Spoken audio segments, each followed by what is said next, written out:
Allah kalau Allah menetapkan suatu keputusan, maka keputusan tersebut tidak bisa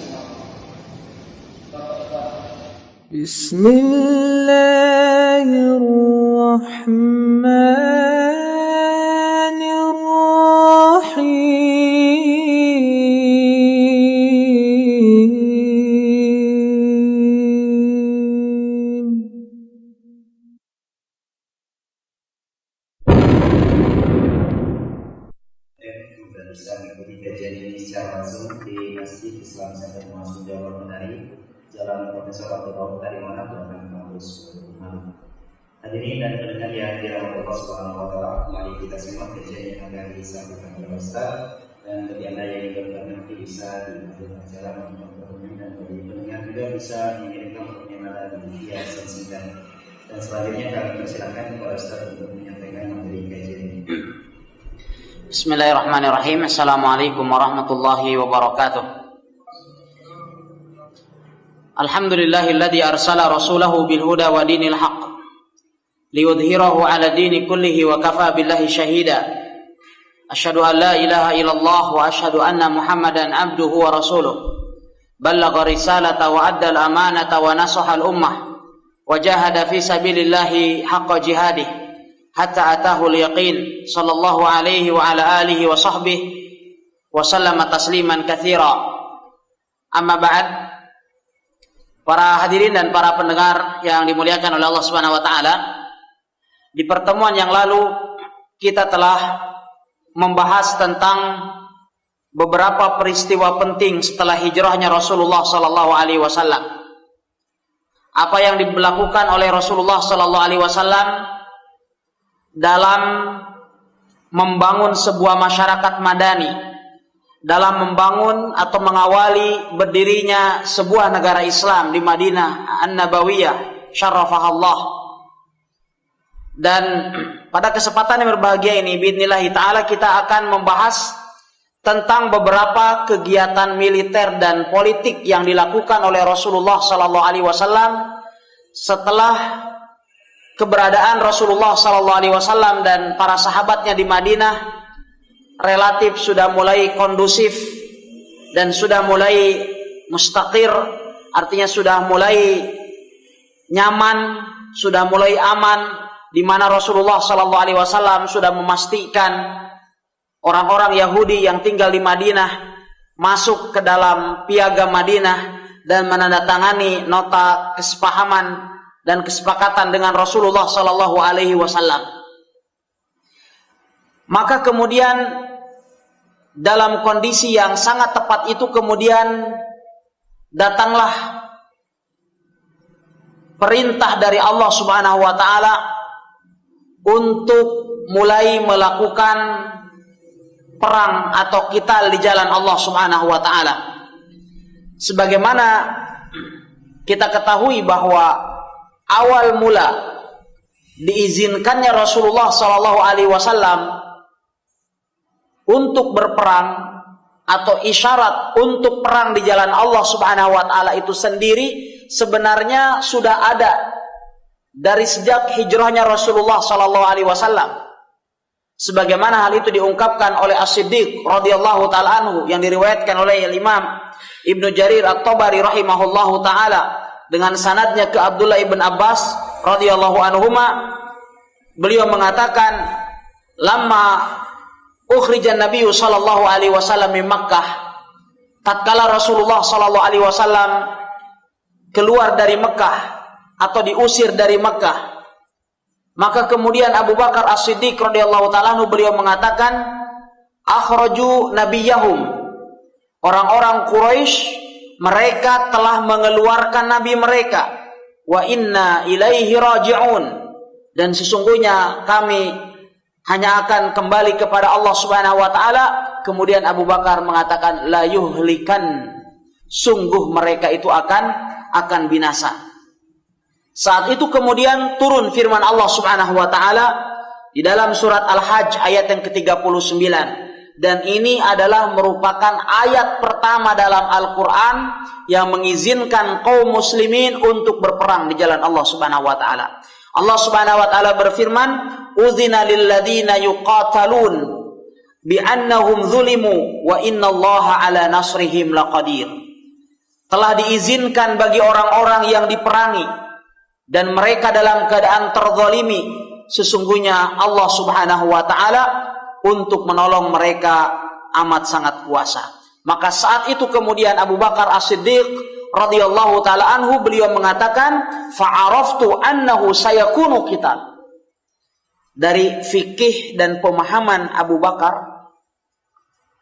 Bakar langsung menyimpulkan saat itu, beliau katakan, dari situ kemudian saya mengetahui bahwa di sana akan ada perang yang diperintahkan oleh Allah Subhanahu wa taala. Imam Ahmad di dalam Musnad beliau menambahkan, beliau mengatakan dari riwayat Ibnu Abbas, beliau menuturkan wahia awwalu ayatin fil qital. Surat At-Taubah ayat yang ke-39 ini adalah merupakan ayat pertama yang membahas masalah perang di dalam Islam. Ikhwatal iman yang dimuliakan Allah Subhanahu wa taala. Perintah untuk berjihad atau berperang di jalan Allah Subhanahu wa taala datang pada waktu yang tepat. Di mana kita ketahui ketika Rasulullah sallallahu alaihi wasallam berada di Makkah, ketika beliau masih tertindas, ketika beliau dan para sahabatnya bila dibandingkan dengan jumlah orang-orang musyrik dan orang-orang yang kufur kepada Allah Subhanahu wa taala dan Rasulnya, sungguh tidak sebanding. Oleh sebab itu Allah Subhanahu wa taala tidak memerintahkan kepada mereka untuk berperang pada fase Makkah. Dan ketika kemudian orang-orang musyrik mereka mulai melampaui batas dan mengeluarkan Rasulullah sallallahu alaihi wasallam dari Makkah, dan bahkan mereka pun telah berulang kali melakukan perencanaan untuk membunuh Rasulullah sallallahu alaihi wasallam dan kemudian mengusir para sahabatnya, sehingga kemudian para sahabatnya bercerai-berai, sebagian ada yang di Habasyah, sebagian ada yang di Madinah. Dan di saat kemudian kaum muslimin mulai, kondisi mereka mulai tenang, mereka mulai nyaman tinggal di Madinah, dan kemudian Rasulullah sallallahu alaihi wasallam juga telah berhijrah kepada mereka, sehingga kemudian Madinah menjadi Darul Islam dan kemudian menjadi tempat berkumpulnya kaum muslimin. Maka saat itu kemudian barulah datang perintah dari Allah Subhanahu wa taala untuk melakukan jihad, untuk melawan musuh-musuh Allah Subhanahu wa taala dan Rasulnya. Yang pertama kali turunkan surat Al-Hajj ayat yang ke-39 tadi. Ya, dan saat itu jihad hukumnya belum wajib. Hanya saja di dalam ayat tersebut diisyaratkan bahwa Allah telah mengizinkan bagi orang-orang yang terzalimi untuk melakukan perlawanan. Sampai kemudian turun firman Allah Subhanahu wa taala di dalam surat Al-Baqarah ayat 190, "Wa qatilu fi sabilillahi alladziina yuqatilunakum." Dan berperanglah kalian di jalan Allah Subhanahu wa taala untuk melawan orang-orang yang memerangi kalian. Kemudian baru setelah itu datang perintah Allah Subhanahu wa taala yang lain yang memerintahkan kaum muslimin untuk memerangi seluruh orang-orang musyrik sebagaimana mereka telah memerangi kaum muslimin. Wa qatilul musyrikina kaffah kama yuqatilunakum kaffah. Dan perangilah oleh kalian orang-orang musyrik itu semuanya sebagaimana mereka telah memerangi kalian semuanya. Oleh sebab itu para ulama rahimahumullahu taala menyebutkan bahwa di sana ada 4 tahapan. Ada 4 tahapan pokok perintah untuk berperang di jalan Allah Subhanahu wa taala di dalam sirah nabawiyah. Tahapan yang pertama adalah marhalatus sabr dunal qital, fase kesabaran dengan tanpa perang. Ini adalah ketika Rasulullah SAW berada di Makkah. Sebelum beliau alaihi salatu wasallam berhijrah, sekalipun Rasulullah dianiaya, demikian juga dengan para sahabatnya, diintimidasi, disiksa dan lain sebagainya, tetapi mereka tetap bersabar dan tidak melakukan qital, tidak melakukan perlawanan, tidak melakukan perang di jalan Allah Subhanahu wa taala. Bukan berarti mereka tidak berani, tetapi masalahnya adalah ini adalah sebuah ibadah yang harus mendapatkan perintah dari Allah Subhanahu wa taala. Oleh sebab itulah setiap kali para sahabat datang kepada Rasulullah sallallahu alaihi wasallam agar Rasulullah SAW melakukan perlawanan terhadap orang-orang kafir Quraisy, maka saat itu selalu Rasulullah SAW bersabda, "Inni lam u'mar." Sesungguhnya aku tidak diperintahkan atau belum diperintahkan oleh Allah Subhanahu wa taala untuk melakukan perang. Kemudian fase yang kedua adalah marhalatul idzni bil qital. Perintah atau fase diizinkannya untuk berperang. Dan ini adalah ketika Rasulullah SAW hijrah ke Madinah. Sebagaimana di dalam riwayat Abu Bakar yang dikeluarkan oleh Al-Imam Ibnu Jarir At-Tabari dari riwayat atau dari sanad Ibnu Abbas radhiyallahu anhuma. Kemudian berikutnya fase yang ketiga adalah fase perintah untuk berperang dalam melawan mereka yang memerangi kaum muslimin. Baru kemudian fase yang keempat adalah fase untuk memerangi seluruh orang-orang musyrik secara kafah.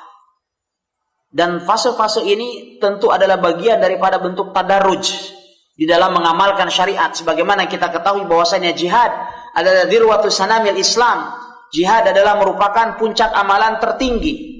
Oleh sebab itu sebelum para sahabat radhiyallahu taala anhum melakukan jihad, karena jihad memiliki proses yang sangat panjang.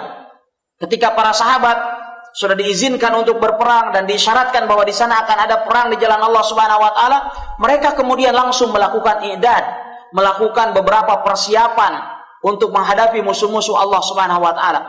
Demikian juga langkah yang dilakukan oleh Rasul sallallahu alaihi wasallam. Rasulullah sallallahu alaihi wasallam tidak langsung begitu kemudian beliau diizinkan untuk melakukan perang atau memerangi orang-orang yang telah memerangi Rasulullah dan para sahabatnya. Tidak serta-merta juga kemudian beliau alaihi salatu wasallam langsung memerintahkan kepada para sahabatnya untuk melakukan aksi-aksi individu dengan tanpa adanya kontrol dari Rasulullah sallallahu alaihi wasallam. Dan ini adalah merupakan suatu poin yang sangat penting dalam menyikapi banyaknya saat ini kelompok-kelompok Islam yang mengatasnamakan jihad dengan tanpa adanya pertimbangan-pertimbangan dari para ulama dan dengan tanpa menjaga adab-adab dalam jihad di jalan Allah Subhanahu wa taala sebagaimana yang telah diajarkan oleh Rasulullah sallallahu alaihi wasallam kepada para sahabatnya. Para hadirin dan pendengar yang dimuliakan Allah Subhanahu wa taala, oleh sebab itu kita lihat setelah Rasulullah Shallallahu Alaihi Wasallam mulai istiqrar, mulai nyaman tinggal di Madinah, kondisi para sahabat relatif mulai normal kehidupan mereka di Madinah. Setelah kemudian beberapa bulan, baru kemudian Rasulullah Shallallahu Alaihi Wasallam melakukan langkah-langkah strategis untuk menerapkan perintah Allah Subhanahu wa taala, yaitu perang di jalan Allah Subhanahu wa taala. Ikhwatal iman yang dimuliakan Allah Subhanahu wa taala, ketika Allah Subhanahu wa taala mengizinkan orang-orang yang beriman untuk berperang di jalan Allah Subhanahu wa taala, mereka mulai melakukan persiapan untuk menghadapi permusuhan orang-orang Quraisy dan orang-orang yang sejalan dengan mereka. Dan tatkala kemudian orang-orang Quraisy mereka berusaha untuk melakukan campur tangan di Madinah dan kemudian mulai melakukan intimidasi terhadap orang-orang munafik, terutama adalah terhadap Abdullah ibn Ubay ibn Salul sebagaimana yang telah kita ketahui di pertemuan yang lalu. Maka kemudian kaum muslimin merasa bahwa kaum muslimin adalah tidak selemah. Jadi mereka memandang perlu menampakkan adanya kekuatan, perlu adanya sebuah gertakan yang harus ditampakkan terhadap orang-orang Quraisy yang senantiasa melihat bahwa kaum muslimin adalah kaum yang lemah. Maka saat itu kemudian mereka berusaha untuk merubah opini orang-orang Quraisy itu sendiri agar mereka kemudian segan terhadap kaum muslimin dan agar supaya mereka bisa terbebas dari pembaikotan dari segi ekonomi dan politik dan berusaha untuk mengembalikan hak-hak mereka yang telah dirampas oleh orang-orang kafir Quraisy. Oleh sebab itu yang pertama kali atau strategi pertama yang dilakukan oleh Rasul sallallahu alaihi wasallam adalah bagaimana beliau alaihi salatu wasallam bisa melakukan atau bisa melepas embargo ekonomi terhadap Madinah. Dan Rasul sallallahu alaihi wasallam kemudian beliau berusaha untuk menguasai semua jalur perdagangan orang-orang Quraisy. Baik itu ke arah utara menuju negeri Syam, atau ke arah timur menuju negeri Najd, atau kemudian ke arah selatan, ke arah pantai, atau bahkan ke arah barat, ke arah pantai, atau bahkan ke arah selatan, ke arah Yaman.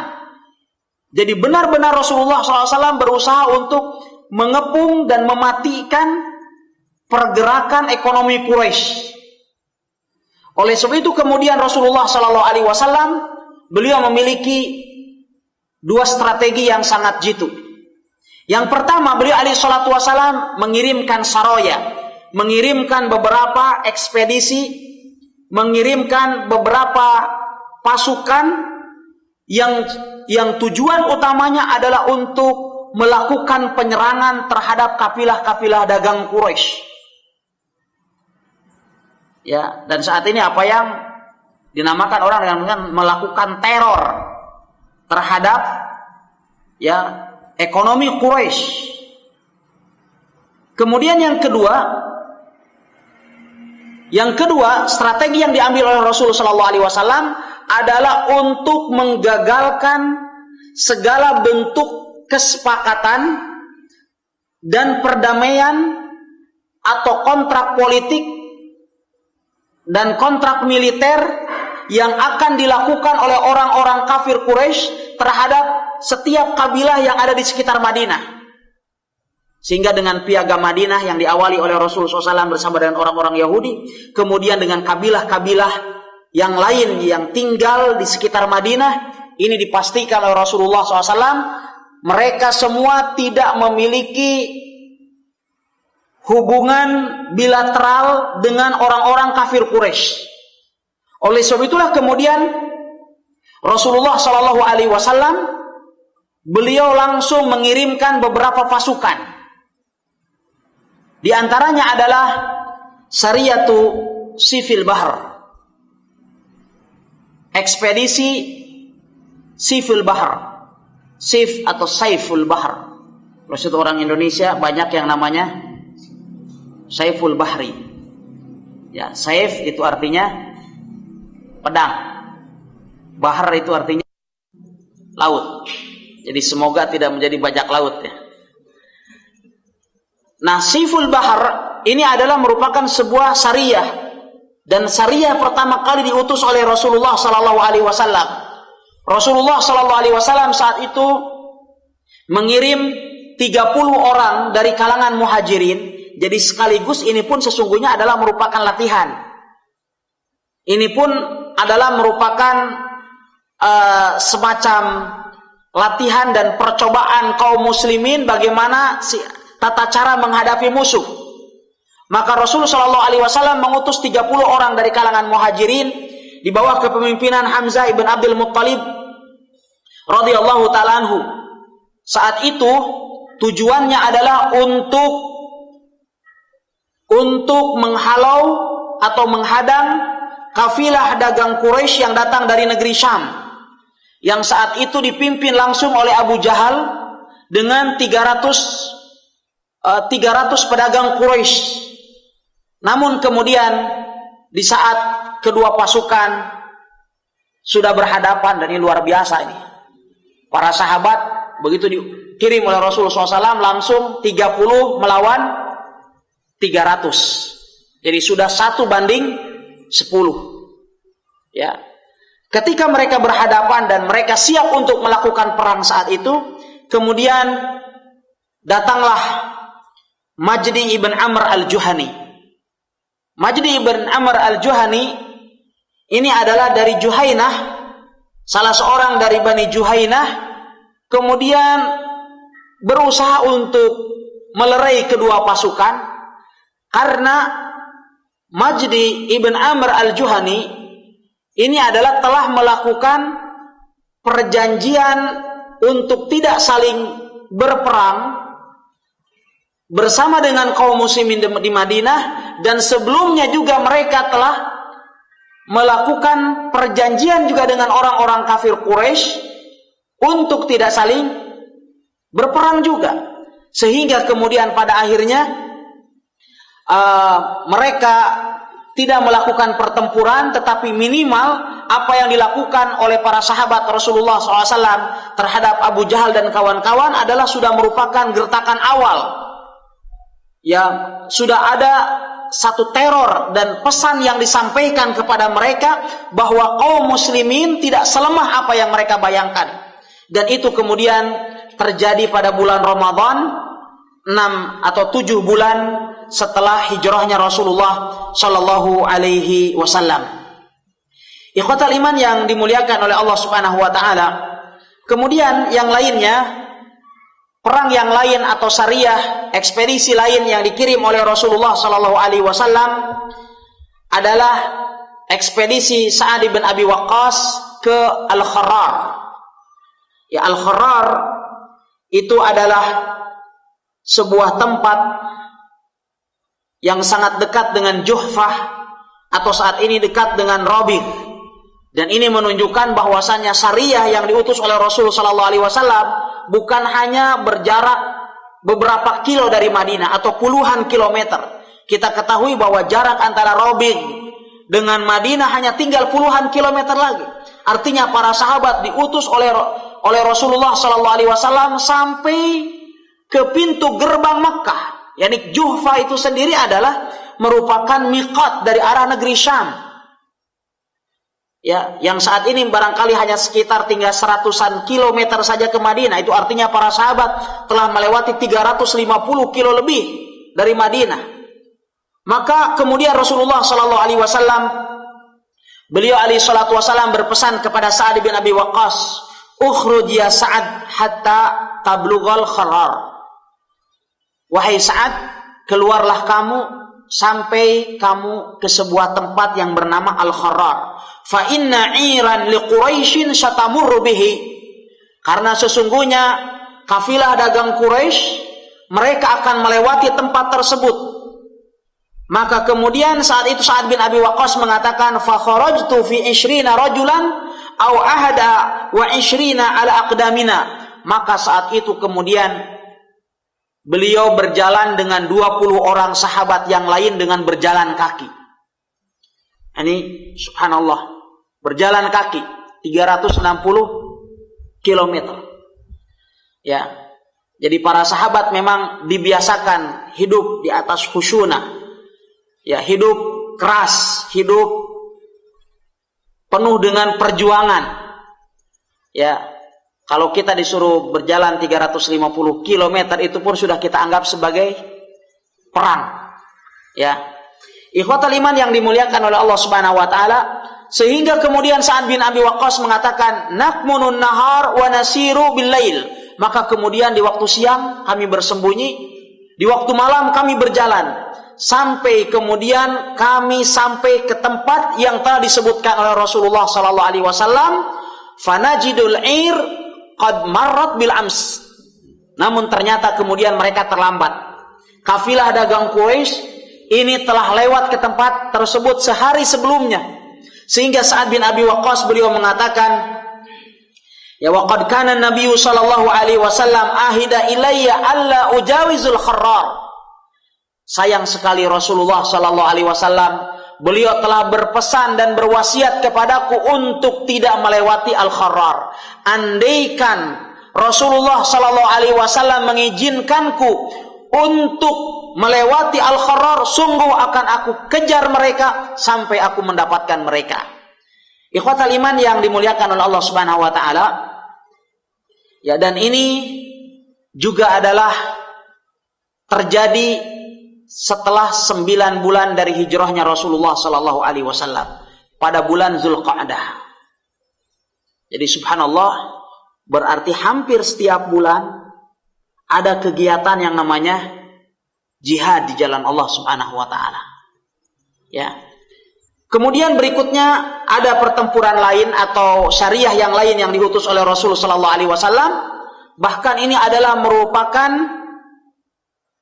perang pertama atau ghazwah pertama yang diikuti oleh Rasulullah sallallahu alaihi wasallam yang dikenal dengan Ghazwatul Abwa. Abwa ini mengingatkan kita pada suatu tempat. Tempat apa ini Abwa ini? Ya.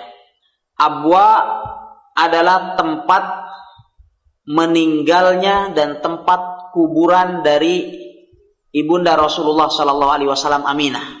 Beliau meninggal di Abwa. Ghazwatul Abwa adalah pertempuran atau perang yang pertama kali diikuti oleh Rasulullah sallallahu alaihi wasallam. Ya, dan ini adalah terjadi pada bulan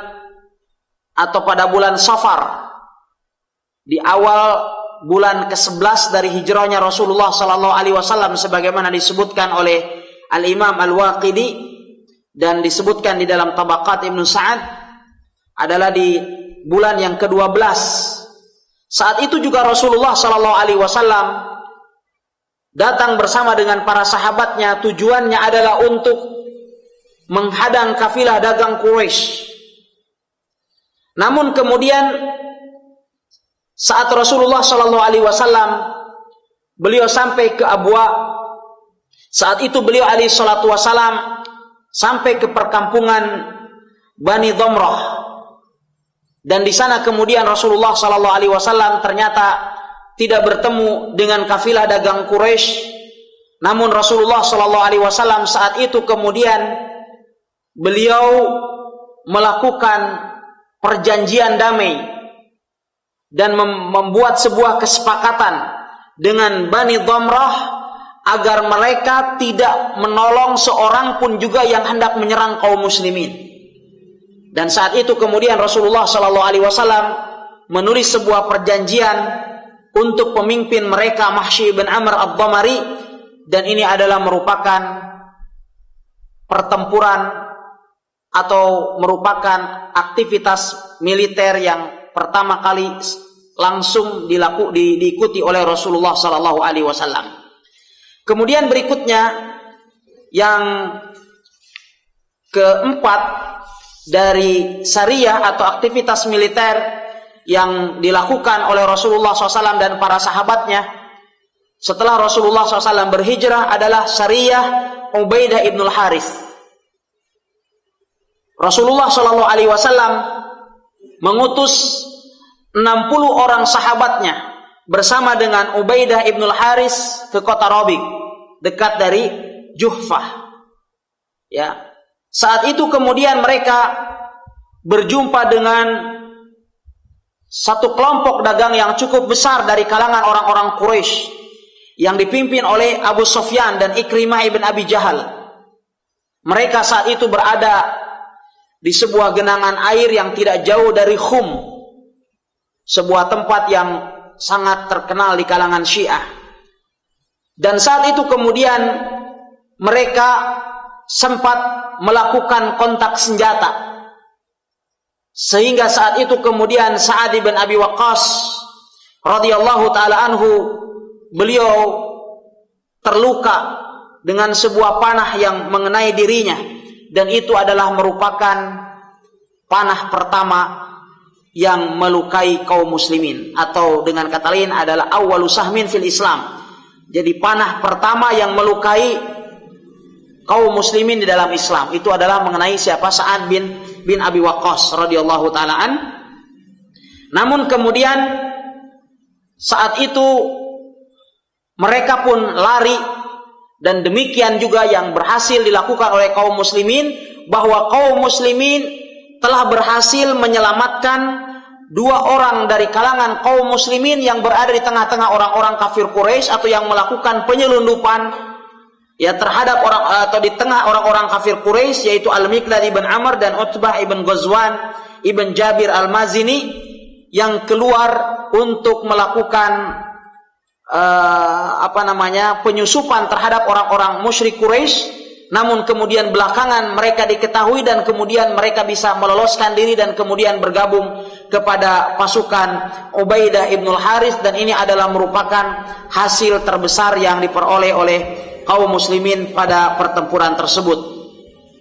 Ikhwatal iman yang dimuliakan oleh Allah Subhanahu wa taala, kemudian pertempuran yang lain yang dilakukan oleh Rasul sallallahu alaihi wasallam dengan mengutus para sahabatnya adalah Sariyatun Nakhlah. Sariyatun Nakhlah, ekspedisi Nakhlah. Ini adalah merupakan sebuah sariyah atau ekspedisi yang juga sangat terkenal di dalam Sirah An-Nabawiyah, di mana saat itu Rasulullah sallallahu alaihi wasallam mengutus Abdullah ibn Jahash pada bulan Rajab setelah 17 bulan dari hijrahnya Rasulullah sallallahu alaihi wasallam. Saat itu beliau bersama dengan 8 orang dari kalangan Muhajirin.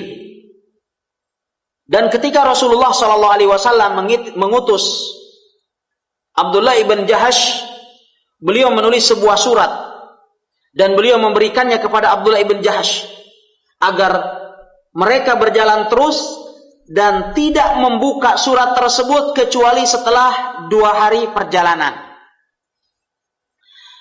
Sehingga kemudian mereka berjalan ke suatu arah yang mereka sendiri tidak mengetahui apa misi yang mereka bawa dan kemana mereka hendak pergi. Setelah kemudian 2 hari mereka melakukan perjalanan, mereka kemudian membuka surat Rasulullah SAW tersebut, dan tiba-tiba kemudian mereka mendapatkan perintah untuk menuju ke sebuah tempat yang bernama Nakhlah, sebuah tempat yang terletak antara Makkah dan Taif, berarti di sebelah selatan kota suci Makkah. Tujuan mereka adalah untuk melakukan pengintaian terhadap orang-orang kafir Quraisy dan untuk mencari tahu tentang informasi mereka.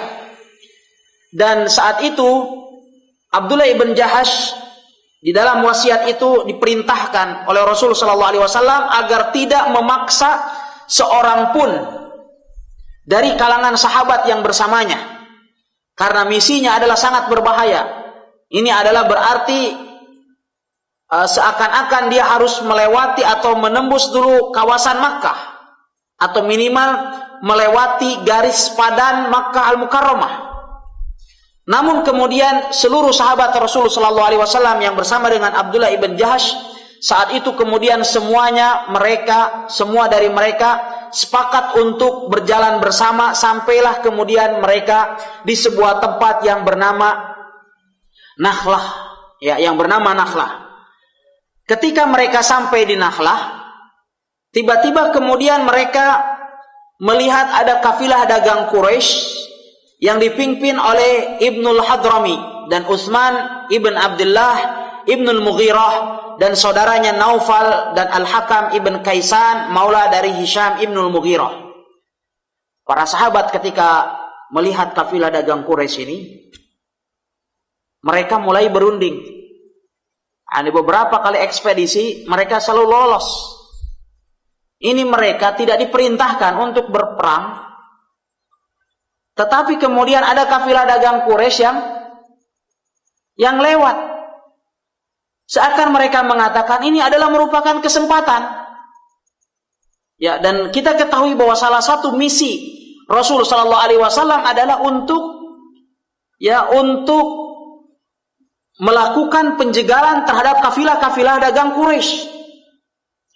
Akhirnya kemudian setelah mereka berembuk dan bermusyawarah, karena mereka sangat khawatir bahwa nanti kemudian mendapatkan teguran dari Rasul sallallahu alaihi wasallam karena mereka melakukan sebuah keputusan yang tidak pernah diperintahkan oleh Rasulullah sallallahu alaihi wasallam. Terlebih saat itu adalah bahwa mereka saat itu berada di hari terakhir bulan Rajab. Bulan Rajab adalah bulan apa? Salah satu bulan yang diharamkan oleh Allah Subhanahu wa taala. Dan di antara hukum yang berkenaan dengan bulan yang diharamkan oleh Allah Azza wa Jalla, bahwasannya kita dilarang untuk berperang pada bulan itu. Dan hukum itu pun dikenal oleh orang kafir Quraisy. Inna indata syuhuri indallahi 12 syahran fi kitabillah yauma khalaqas samawati wal ard minha arba'atun hurum. Namun kemudian mereka katakan, kalau seandainya kita lepas ini, kita biarkan dari bulan Rajab. Setelah bulan Rajab bulan apa? Bulan Sya'ban. Rajab, Sya'ban. Kita biarkan, kita tunggu terus sampai bulan Rajab, kita ikuti mereka. Mereka keburu masuk ke tanah haram. Masuk ke tanah haram juga kita dilarang untuk berperang. Yang dilema ini. Akhirnya kemudian setelah mereka bermusyawarah, katanya kita jegal saja di sini. Apalagi kalau sudah masuk ke Mekah berarti kan sulit lagi, karena pasti mereka akan minta bantuan kepada orang-orang kafir Quraisy. Akhirnya kemudian mereka memutuskan untuk melakukan penyerangan. Dan saat itu masih posisinya ada pada tanggal 30 dari bulan Rajab. Sebagian ulama mengatakan para sahabat saat itu menduga bahwasannya bulan Rajab berakhir sampai tanggal 29. Kalau sampai tanggal 29 berarti kan ini katanya ini hari yang meragukan. Walaupun tentu dalam kaidahnya adalah bahwa posisinya berarti masih ada pada bulan sebelumnya jikalau belum sampai kepada kita sebuah informasi yang meyakinkan. Karena al-yaqin la yazulu bisyak. Sesuatu yang meyakinkan tidak bisa digeserkan oleh sesuatu yang meragukan. Tetapi yang jelas para sahabat saat itu memutuskan untuk melakukan penyerangan terhadap kafilah dagang Quraisy tersebut, sehingga kemudian saat itu Waqid ibn Abdullah At-Tamimi dia berhasil memanah Amr ibn al-Hadrami dengan sebuah panah, dengan anak panah, sehingga kemudian dia berhasil membunuhnya. Dan kemudian Utsman ibn Abdullah ibn al-Mughirah dan Al-Hakam ibn Kaisan berhasil ditawan, sedangkan Naufal saat itu berhasil melarikan diri ke Mekah. Jadi dua ditawan, satu dibunuh, satu lagi kabur. Sampailah kemudian saat itu mereka kepada Rasul sallallahu alaihi wasallam. Dua tawanan itu dibawa kepada Rasul sallallahu alaihi wasallam, demikian juga dengan harta rampasan perang. Dibawa kepada Rasul sallallahu alaihi wasallam di Madinah. Setelah sampai di Madinah, Rasulullah sallallahu alaihi wasallam kemudian mempertanyakan sikap mereka. Karena Rasulullah sallallahu alaihi wasallam beliau tidak memerintahkan mereka untuk berperang pada bulan yang diharamkan. Ya, sehingga Rasulullah sallallahu alaihi wasallam saat itu tidak mau mengambil harta rampasan perang dan tidak mau mengambil tawanan. Sehingga saat itu para sahabat radhiyallahu taala anhum mereka merasa bersalah dan merasa bahwa akan ada celaan dari Allah Subhanahu wa taala. Demikian juga dengan kaum muslimin di Madinah mencela apa yang mereka lakukan. Dan sementara di sisi lain, Naufal yang berhasil melarikan diri ke Mekah juga menyampaikan informasi ini ke kalangan orang-orang kafir Quraisy. Sehingga kemudian orang-orang kafir Quraisy saat itu merasa memiliki peluang untuk melakukan penghujatan terhadap Rasulullah SAW, karena dianggap Rasulullah SAW telah mengizinkan para sahabatnya untuk berperang pada bulan yang diharamkan oleh Allah Subhanahu wa taala. Saat itu kemudian tatkala orang-orang kafir Quraisy banyak mencela Rasulullah SAW, dan kemudian para sahabat juga demikian, mereka banyak memperbincangkan masalah ini, maka kemudian Allah Subhanahu wa taala menurunkan firman-Nya dalam surat Al-Baqarah ayat 217 sampai 218. Allah Subhanahu wa taala berfirman, yas'alunaka 'anil syahril haram qitalun fih. Mereka bertanya kepadamu wahai Muhammad tentang bulan yang diharamkan, tentang hukum berperang di dalamnya. Qul qitalun fihi kabir. Maka katakanlah wahai Muhammad kepada umatmu, sesungguhnya berperang pada bulan yang diharamkan itu adalah merupakan dosa besar. Namun ingat, wasaddun an sabilillahi wa kufrun bihi wal masjidil haram wa ikhraju ahli minhu akbar wal fitnatu akbaru minal qatl. Namun perlu diingat bahwasannya menghalangi manusia dari agama Allah Subhanahu wa taala, dari jalan Allah, dan kufur kepada Allah, kufur dan menganiaya hamba-hamba Allah, ya, membuat kenistaan dan kemusyrikan di Masjidil Haram dan mengeluarkan penduduknya dari Masjidil Haram, itu adalah lebih besar dosanya daripada berperang pada bulan yang diharamkan oleh Allah Subhanahu wa taala. Wal fitnatu akbaru minal qatl. Dan fitnah itu lebih besar daripada pembunuhan. Apa arti fitnah di sini? Kemusyrikan. Sungguh kemusyrikan yang dilakukan oleh orang-orang kafir Quraisy itu dosanya jauh lebih besar daripada dosa para sahabat yang melakukan perang, yang melakukan takwil. Di mana para sahabat saat itu adalah menduga bahwa ini katanya kita sudah keluar dari bulan Rajab, sehingga mereka melakukan pertempuran. Maka wal fitnatu akbaru minal qatl. Seakan Allah Subhanahu wa taala mengatakan kepada orang-orang kafir Quraisy, "Hei orang-orang Quraisy sekalian, kalian melihat kesalahan yang dilakukan oleh kaum muslimin, itu betapa nampak jelas bagi kalian, tetapi kesalahan yang jauh lebih besar, yaitu kemusyrikan yang kalian lakukan di sekitar Masjidil Haram, kalian tidak memandangnya sebagai sebuah kesalahan." Oleh sebab itu Allah Subhanahu wa taala berfirman, "Wal fitnatu akbaru minal qatl, wa la yazaluna yuqatilunakum hatta yaruddukum an dinikum in istata'u." Kemudian Allah Subhanahu wa taala mengingatkan kaum muslimin sampai akhir zaman kelak agar kaum muslimin tidak pernah lalai, tidak boleh dininabobokan oleh situasi dan kondisi yang mereka alami. Allah Subhanahu wa taala berfirman, "Wala yazaluna yuqatilunakum." Ketahuilah sesungguhnya orang-orang musyrik itu tidak akan pernah berhenti untuk memerangi kalian. Jadi mereka selalu memiliki rencana untuk memerangi kaum muslimin. Inistata'u.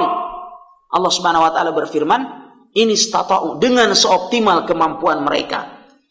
Hatta yaruddukum an dinikum, sehingga mereka bisa mengembalikan kalian dari agama kalian. Ini sehingga mereka bisa memurtadkan kalian dari agama kalian. Kemudian Allah Subhanahu wa taala berfirman, ya, hatta yaruddukum an dinikum in istata'u wa may yartadid minkum an dinih. Namun ingat, barang siapa di antara kalian yang murtad dari agamanya, fayamut wa huwa kafir, kemudian dia meninggal dalam keadaan kafir, faulaika habitat a'maluhum fid dunya wal akhirah, maka mereka itulah orang-orang yang akan hapus amal perbuatan mereka di dunia dan di akhirat. Wa ulaika ashabun nar hum fiha khalidun, mereka itu adalah para penghuni neraka dan mereka kekal di dalamnya.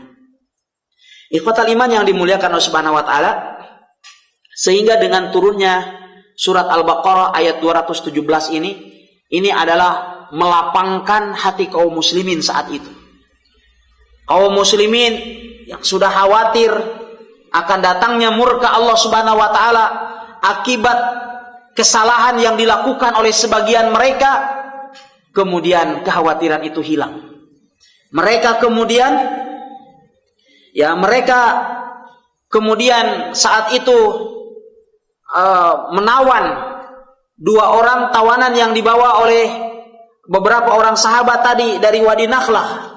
Dan kemudian setelah itu ketika orang-orang Quraisy datang kepada Rasulullah SAW untuk melakukan pembebasan dan penebusan bagi dua orang tawanan tadi, maka Rasulullah SAW beliau juga tidak melepaskannya secara langsung, kecuali setelah beliau SAW mengajukan syarat kepada orang-orang kafir Quraisy, yaitu setelah datangnya Sa'ad bin Abi Waqqas dan Itban ibn Ghazwan dari syariah yang lain, karena Rasulullah SAW khawatir bahwa mereka juga ditawan oleh orang-orang kafir Quraisy sebagai bentuk pembalasan terhadap apa yang dilakukan oleh para sahabat.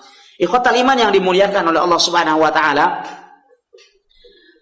dari apa yang telah kita bahas dari kisah Sariyatun Nakhlah dan syariah-syariah sebelumnya, Dari sini kita dapat ketahui bersama bahwasannya sebagian orang mereka berusaha untuk menegakkan hukum Allah Subhanahu wa taala jikalau hukum itu sesuai dengan kemaslahatan mereka. Namun apabila kemudian hukum itu dipandang tidak mendukung kemaslahatan mereka, maka kemudian mereka meninggalkan hukum Allah Subhanahu wa taala tersebut. Dan ini adalah merupakan salah satu sifat jahiliyah yang diambil oleh atau dilakukan oleh Abu Jahal dan teman-temannya ketika mereka menerapkan hukum tentang larangan berperang pada bulan yang diharamkan oleh Allah Subhanahu wa taala, sementara mereka melanggar hukum Allah Subhanahu wa taala lain yang lebih berat hukumnya di sisi Allah Subhanahu wa taala, yaitu masalah syirik. Kemudian ikhwatal iman yang dimuliakan oleh Allah Subhanahu wa taala, dari ayat yang mulia ini atau dari berkenaan dengan kasus yang terjadi pada Syariatun Nakhlah, demikian juga dengan syariah yang diutus oleh Rasulullah sallallahu alaihi wasallam setelah beliau alaihi salatu wasallam berhijrah, bahwa Rasulullah sallallahu alaihi wasallam itu melakukan setiap sebab yang dapat melumpuhkan dan menanamkan kegentaran terhadap musuh-musuh Allah Subhanahu wa taala. Oleh sebab itu bahwa salah satu muhimmah dan tugas daripada mujahidin adalah untuk menanamkan rasa takut pada musuh-musuh Allah Subhanahu wa taala. Oleh sebab itu Allah Subhanahu wa taala berfirman, "Wa'iddu lahum mastata'tum min quwwah wa min ribatil khail turhibuna bihi aduwallahi wa aduwakum." Dan persiapkanlah oleh kalian, wahai kaum muslimin, untuk menghadapi musuh-musuh Allah Subhanahu wa taala dari berbagai macam jenis kekuatan atau dari jenis kekuatan yang disebutkan di dalam tafsir atau penjelasan yang lain bahwa yang maksud dengan kekuatan adalah ar-ramyu. Ya. Wa mir ribatil khail, dan dari kuda-kuda yang ditambat.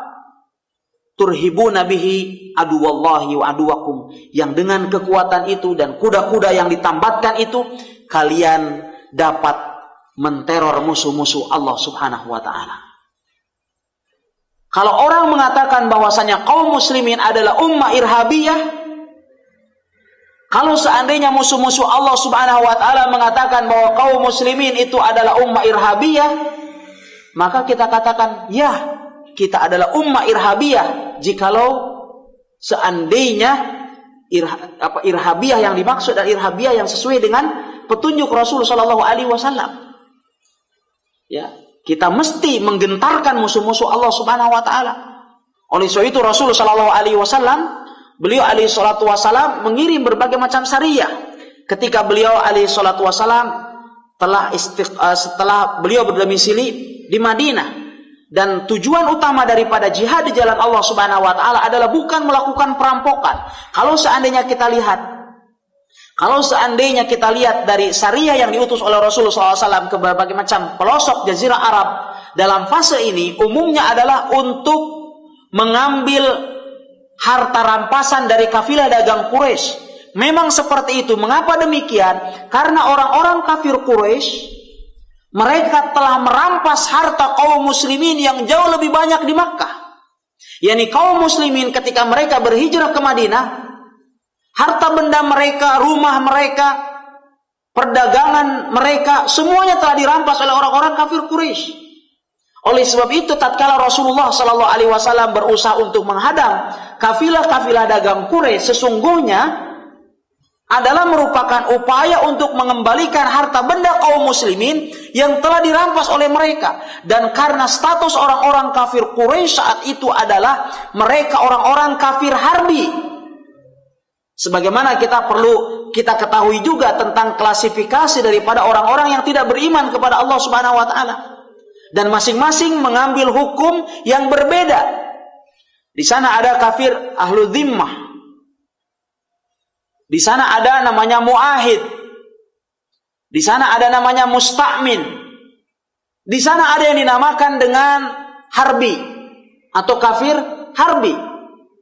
Ahlu dhimmah adalah orang kafir yang tinggal di sebuah negara muslim dan dia mau tunduk dengan hukum Islam dan dia berkewarganegaraan negeri muslim tersebut dan dia membayar upeti setiap tahun kepada negara Islam. Maka mereka ini dilindungi dan dia diberikan kebebasan untuk melakukan ibadah sesuai dengan agamanya. Ya, dan kaum muslimin memberikan pelindungan dan jaminan kepada mereka. Dengan imbalan mereka harus membayar upeti kepada kaum muslimin. Ini adalah yang dinamakan dengan ahlu dhimmah. Kemudian yang kedua adalah muahid. Seorang muslim yang memiliki perjanjian. Seorang non-muslim yang memiliki perjanjian dengan negeri kaum muslimin. Ya, dengan negeri kaum muslimin. Misalkan ada sebuah negara kafir yang kemudian memiliki hubungan bilateral dengan negeri kaum muslimin atau dengan negara Islam. Mereka tidak saling memerangi. Maka kemudian setiap warga negara dari negeri tersebut berarti tidak boleh diperangi dan diganggu oleh kaum muslimin. Ini namanya muahid. Rasulullah sallallahu alaihi wasallam bersabda, "Man qatala muahidan lam yarih raihatal jannah." Atau kama qala alaihi salatu wassalam, barang siapa yang membunuh seorang muahid, maka dia tidak akan mencium baunya surga. Kemudian yang ketiga adalah musta'min. Orang kafir yang mendapatkan suaka dari negeri kaum muslimin. Ya, dia adalah orang kafir berkewarganegaraan negara kafir. Namun kemudian dia mendapatkan perlindungan dari negara kaum muslimin, dari negara Islam, maka saat itu berarti orang ini dilindungi. Tidak boleh juga diganggu oleh kaum muslimin. Baru yang keempat adalah yang dinamakan dengan kafir harbi, yaitu orang-orang kafir yang melakukan penyerangan dan mereka memusuhi Islam dan kaum muslimin, dan kita tidak memiliki hubungan perjanjian dengan mereka baik secara individu atau kenegaraan. Maka mereka inilah yang diperintahkan oleh Allah Subhanahu wa taala untuk diperangi. Adapun dari jenis kaum muslim, orang-orang non muslim yang tiga tadi, semuanya adalah terlindungi dalam syariat Islam, yang tidak boleh kemudian kita lakukan penganiayaan terhadap mereka kecuali dengan cara yang hak sesuai dengan ya keputusan dari negeri kaum muslimin itu sendiri. Ikhwatal iman yang dimuliakan oleh Allah Subhanahu wa taala, demikian apa yang kita bahas pada malam hari ini, beberapa pembahasan dari aktivitas politik dan militer yang dilakukan oleh Rasulullah SAW dan para sahabatnya setelah Rasulullah SAW berhijrah ke Madinah, sebelum beliau alaihi salatu wassalam melakukan kegiatan askari atau militer yang lebih besar lagi, yaitu pada waktu perang Badar Kubra yang insyaallah akan kita bahas di pertemuan yang akan datang. Wallahu ta'ala alam wa sallallahu wasallam ala nabiyina Muhammad. Barakallahu fiikum. Hadirin dan pendengar yang dirahmati Allah Subhanahu wa taala, demikian kajian yang disampaikan. Dan selanjutnya kami persilakan bagi hadirin yang ingin bertanya ataupun bagi pendengar silakan kirimkan pertanyaan Anda di pesan singkat di 0852 9933 1996.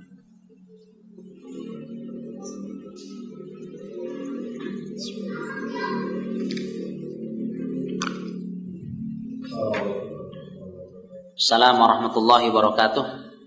Bagaimana hukumnya jika seorang muslim yang karena profesinya dia kemudian kembali ke negara untuk memerangi saudara muslim yang notabene dari kelompok-kelompok tertentu yang melakukan pemberontakan dan video di kita ini. Ya.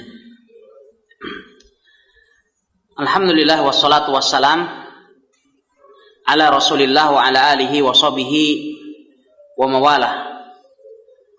Amma ba'd, melakukan aksi teror di tengah-tengah masyarakat muslim atau di sebuah masyarakat yang aman, damai, dan bukan dalam kondisi perang sebagaimana yang saat ini banyak dilakukan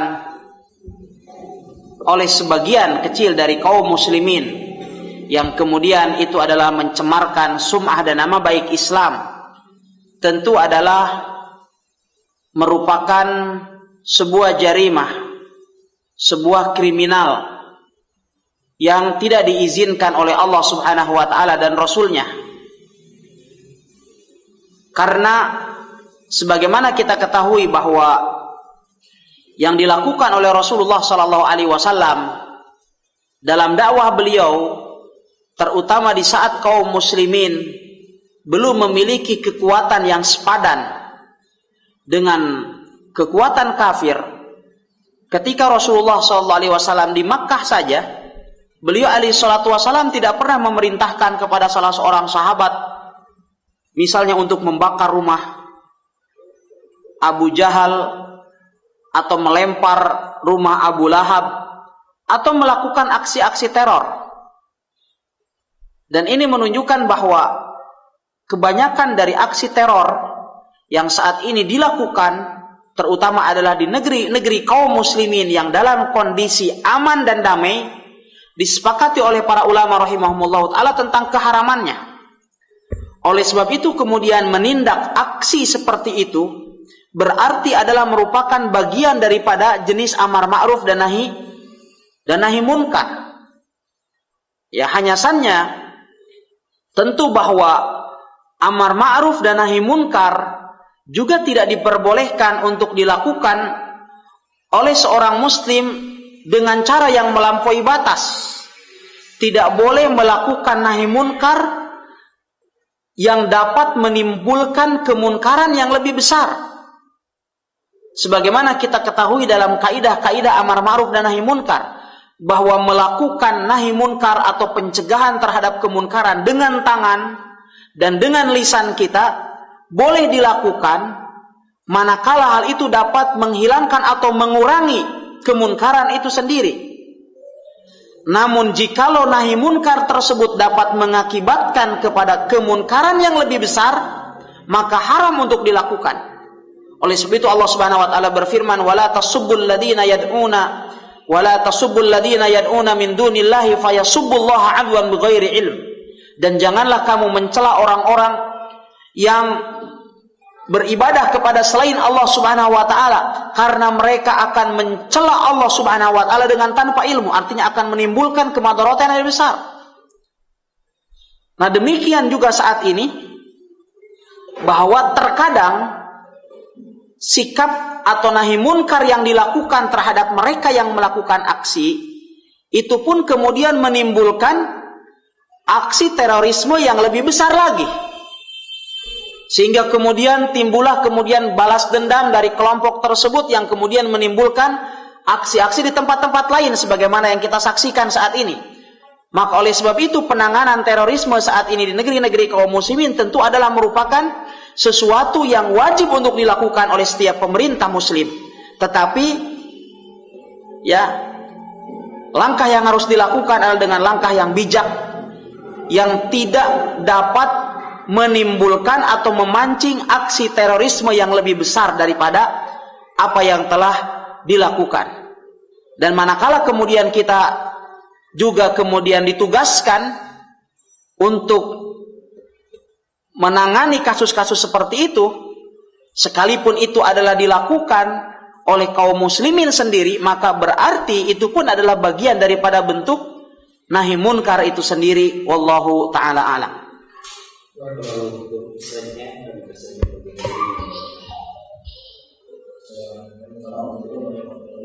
Waalaikumsalam warahmatullahi wabarakatuh.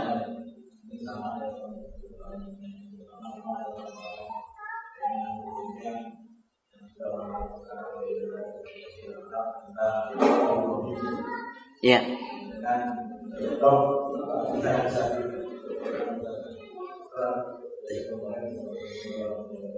Waalaikumsalam warahmatullahi wabarakatuh. Alhamdulillah wassalatu wassalam ala Rasulillah wa ala alihi wa sahbihi wa mawalah. Amma ba'd, segala bentuk bunuh diri hukumnya adalah haram dengan menggunakan alat dan media apapun ia. Bunuh diri adalah hukumnya haram karena itu adalah menunjukkan keputusasaan seseorang dari rahmat Allah Subhanahu wa taala. Dan mereka diancam akan kekal di dalam neraka selama-lamanya. Namun kemudian yang menjadi masalah saat ini yang menimbulkan banyak perselisihan di kalangan para aktivis dakwah dan bahkan juga di kalangan para ulama adalah mereka yang melakukan aksi pemboman dengan mengatasnamakan dengan amaliyah istishhadiyah atau bom syahid dan semisalnya. Dan para ulama rahimahumullah ta'ala memilah masalah ini dan membedakannya sesuai dengan situasi dan kondisi serta tempat di mana aksi itu dilakukan. Jikalau aksi itu dilakukan di negeri kaum muslimin atau di negeri-negeri yang memiliki hubungan bilateral dan hubungan kesepahaman dengan kaum muslimin untuk tidak saling memerangi dan semisalnya tadi, maka juga hal itu tidak diperbolehkan. Disepakati juga oleh para ulama bahwa tidak diperbolehkan untuk melakukan teror, ya, melakukan penyerangan baik dengan melakukan bom bunuh diri atau melakukan teror yang lain di negeri-negeri kaum muslimin. Ini adalah disepakati oleh para ulama rahimahumullah. Namun yang menjadi perbincangan di kalangan para ulama rahimahumullah, terjadi pro dan kontra di dalamnya adalah aksi pemboman atau yang dinamakan dengan bom bunuh diri atau amaliyah istishhadiyah jikalau dilakukan di bumi-bumi jihad. Ya, di negeri-negeri yang di sana ada jihad di jalan Allah Subhanahu wa taala, di mana kaum muslimin tidak bisa melakukan penyerangan terhadap musuh-musuh Allah Subhanahu wa taala kecuali dengan melakukan hal itu. Maka ini diperselisihkan oleh para ulama antara yang memperbolehkan dan yang melarang. Para ulama yang memperbolehkan di antaranya misalnya Syekh Abdullah ibn Jibrin, Syekh Al-Albani rahimahullahu taala memandang bahwa mereka sesungguhnya adalah bukan untuk membunuh diri. Bukan untuk membunuh diri mereka. Tujuan mereka melakukan aksi seperti itu adalah bukan karena keputusasaannya di rahmat Allah Subhanahu wa taala. Mereka menginginkan pahala dan mereka ingin menegakkan agama Allah Subhanahu wa taala, berjuang di jalan Allah Subhanahu wa taala. Sehingga kemudian beliau mengatakan boleh, tetapi dengan syarat. Syaratnya adanya izin dari komandan dan pemimpin. Kemudian syarat yang kedua juga adalah dilakukan di medan jihad.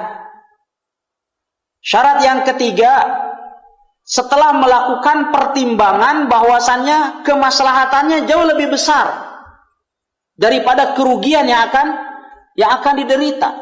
Dalam kondisi seperti ini, sebagian ulama memperbolehkannya dan sebagian yang lain mengatakan hukumnya tetap tidak diperbolehkan. Dan kemudian masing-masing memiliki dalil, tetapi yang jelas bahwa jikalau hal itu dilakukan di tempat yang aman, di negeri kaum muslimin yang damai, maka hal itu disepakati pengharamannya oleh para ulama rahimahumullahu ta'ala, wallahu ta'ala alam. Dan kita mengambil satu pertanyaan dari pesan singkat. Pertanyaannya satu, bagaimana pandangan ulama terhadap harta-harta Islam yang membolehkan jihad melawan negara kufar dalam keadaan saat ini, karena keadaan saat ini umat Islam kondisinya lemah dan termasuk urus dari pemerintah Muslim dengan anggapan bahwa pemerintah Muslim itu kufur karena tidak berhukum dengan hukum Islam. Dan bagaimana pula status yang beranggapan bahwa negara Saudi Arabia adalah neo-salibis karena bekerjasama dengan Amerika pada Perang Teluk, sebagaimana dalam kitab At-Tibyan fi Kufri Man Amerika. Bagaimana pendapat ulama tentang kitab tersebut? Alhamdulillah wassalatu wassalam ala Rasulillah wa ala alihi wa sahbihi wa mawalah. Amma ba'd, perlu dibedakan antara i'dad, melakukan persiapan untuk berjihad di jalan Allah Subhanahu wa taala, dengan melakukan khuruj dan keluar dari ketaatan terhadap pemerintah muslim. Keduanya adalah merupakan suatu amalan yang berbeda, di mana kita ketahui bahwasannya khuruj dari ketaatan terhadap pemerintah muslim hukumnya adalah haram. Tetapi al-i'dad fisabilillah, melakukan persiapan untuk berjihad di jalan Allah Subhanahu wa taala, adalah merupakan sesuatu yang diperintahkan oleh Allah Subhanahu wa taala. Dan kita bisa melakukan i'dad dengan tanpa khuruj. Kita bisa melakukan i'dad dengan tanpa kemudian kita melakukan khuruj atau keluar dari ketaatan terhadap pemerintah muslim. Karena i'dad adalah merupakan ibadah, sementara khuruj adalah merupakan maksiat. Oleh sebab itu kemudian jangan kita pahami bahwa manakala kita melakukan i'dad maka berarti kita harus khuruj atau harus keluar dari ketaatan terhadap pemimpin kaum muslimin. Dan tentu saja bahwa apa yang ditanyakan tadi berkenaan dengan masalah tahkim syariah, dan kita ketahui bahwasannya pemerintah yang menegakkan hukum selain hukum Islam, ya di sana perlu banyak perincian, dan kita kemudian tidak boleh dengan mudah memberikan vonis takfir atau kafir terhadap mereka yang menerapkan hukum selain hukum Allah Subhanahu wa taala dalam situasi dan kondisi yang tidak memungkinkan untuk menerapkan hukum Allah Subhanahu wa taala. Sebagaimana kita ketahui bahwa Allah Subhanahu wa taala juga tidak mencela Nabi Yusuf alaihi salam yang tidak menegakkan hukum Allah Subhanahu wa taala secara menyeluruh dalam pemerintahannya. Sebagaimana juga Rasulullah sallallahu alaihi wasallam tidak mencela An-Najasyi, raja negeri Habasyah, yang juga dalam kondisi beliau saat itu juga tidak mampu untuk menegakkan hukum Allah Subhanahu wa taala dalam kebanyakan hukumnya.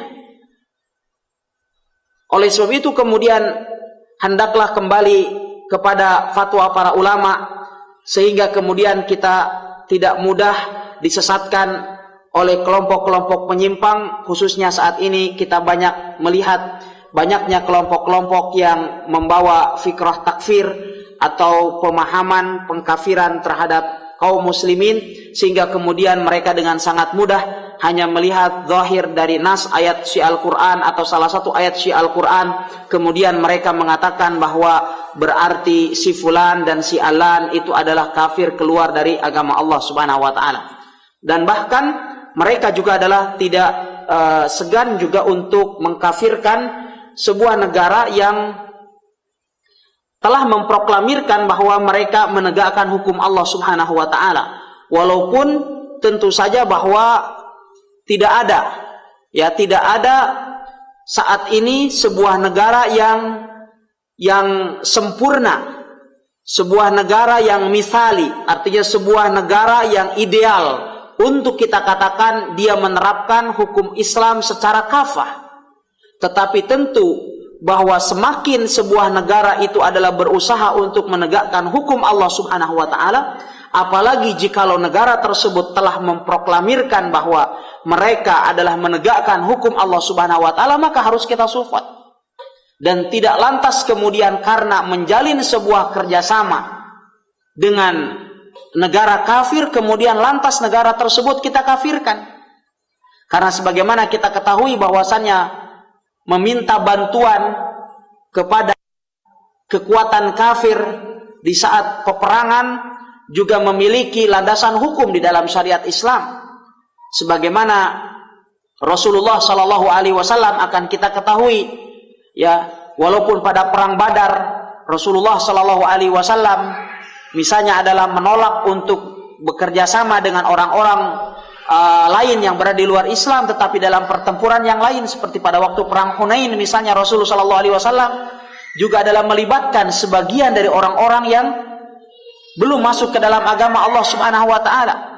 Demikian juga ketika hijrahnya Rasulullah Sallallahu Alaihi Wasallam ke ke Madinah, Rasulullah SAW juga meminta bantuan kepada Abdullah ibn Urqud yang juga saat itu adalah masih berada di atas agama kaumnya, artinya masih dalam keadaan syirik. Dan ini adalah merupakan masalah yang diperselisihkan oleh para ulama rahimahumullah taala, dan di dalam mazhab Imam Syafi'i dan juga di dalam mazhab Imam Ahmad, bahwa diperbolehkan bagi negara muslim atau bagi pemimpin kaum muslimin untuk meminta bantuan kepada orang-orang kafir jikalau dipandang adanya kemaslahatan untuk itu. Wallahu taala alam. Hadirin dan pendengar yang dirahmati Allah Subhanahu wa taala, karena waktu yang terbatas sehingga kajian kita cukupkan di kesempatan ini. Kami mohon maaf kepada pendengar yang telah mengirimkan pertanyaan yang belum bisa kami ajukan di kesempatan ini. Hadirin dan pendengar yang dirahmati Allah Subhanahu wa taala, kita cukupkan pertemuan kita dan insyaallah kita akan lanjutkan kembali di pekan depan. Kita tutup wabillahi taufiq wal hidayah. Wassalamualaikum warahmatullahi wabarakatuh.